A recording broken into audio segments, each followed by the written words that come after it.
So if I work through it, first of all, we've got to know the basics of a great visual presentation.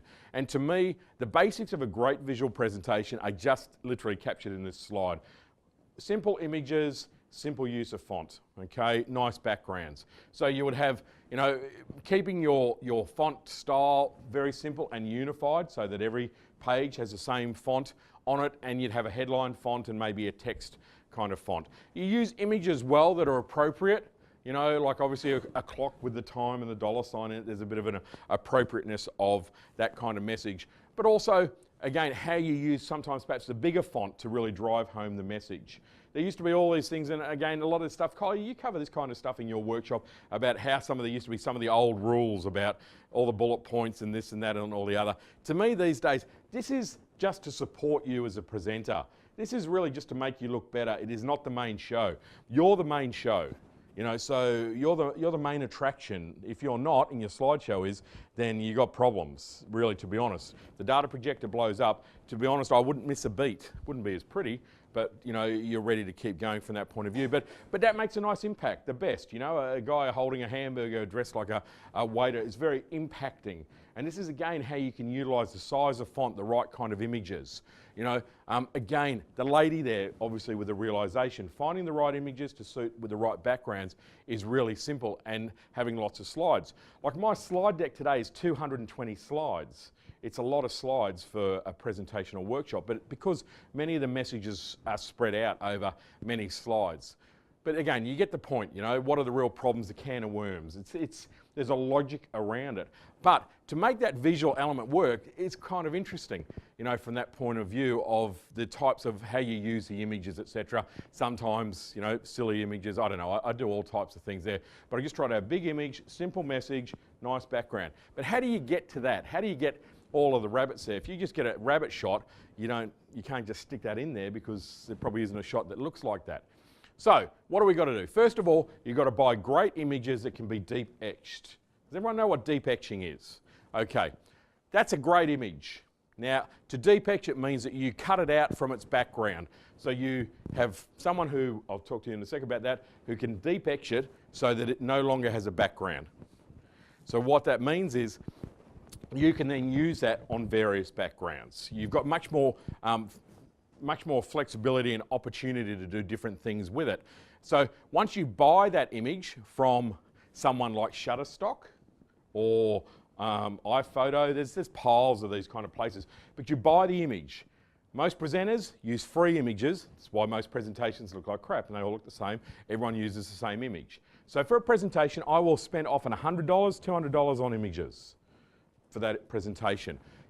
Again, it's all about being different, being that, you know, separate, being not like everyone else. So I buy images that I know, and they can be, got to be medium sized when you're buying from Shutterstock. So you've got small, medium or large. You want the medium size. If you go on the site, you'll find out what that means.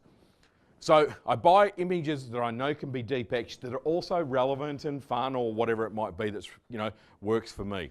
The next thing is you go to a site here called deepetch.com. And of course, someone set up a service that'll deep etch your images for you for next to nothing. So there's all these little Indian guys deep etching all the day. They used to be working in sneaker factories, now they're in deep etch factories. Okay? And what we're after is we want a PNG file with no background. So that means that the background is transparent. The image is solid, but the background is transparent. Does that make sense? Great. The next thing is you want to buy background images. That's a background image. And you want to be buying things like that for background so you can put your deep etched image on top of it. Okay? Same place, same mob, you do a search, background images, and there's 12 billion, gazillion, trillion background images. Okay, so now we've got some samples of backgrounds. I have different colours, different types, different areas that you would use them for, all that kind of jazz, different elements. And you've seen all of those today, whether or not you realise it. Okay, so now this is the deep etched lady who was on a red background before. Deep etched her out. Now we can put her on this background, or we can put her on that background, or PowerPoint, just PowerPoint. Yep, Keynote. You know, really, really easy. But all of a sudden, all these different looks from that one image, and these different backgrounds. Then when we go, yes mate. Sorry, a theme throughout. Yep. So you've gone from sort of, you know, that background to the decking with the grass on the bottom. You don't care about a consistency through it all? Sometimes I do, and I might use the same background slide all the way through. Other times I'll break it up a bit if I want it to be a bit more interesting.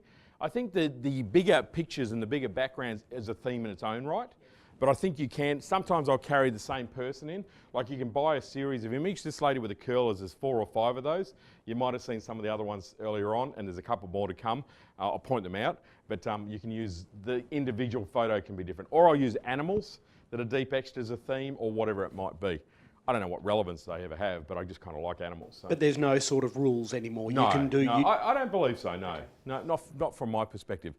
Then, of course, you can change the size of that person, and that also then changes the feeling, changes the impact of that kind of image. So again, one image can be used in many ways, and there's more ways yet. You know, on a few backgrounds with a one deep etched image, your look can change. Now, if you buy 20 images and 20 backgrounds, you've got a huge variety of stuff to use. So you get 20 images deep etched. I get 100 a month deep etched, I guess, is what I would do, you know, so, and buy probably 100 different backgrounds. You've got thousands of combinations that you can utilise, and it looks so much better.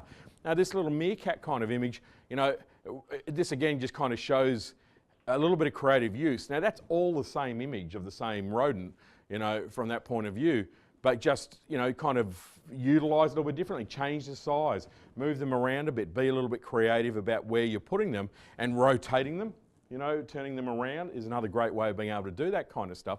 You go, well, that's kind of a cute but kind of nice as a relevant time. Then you change the background again.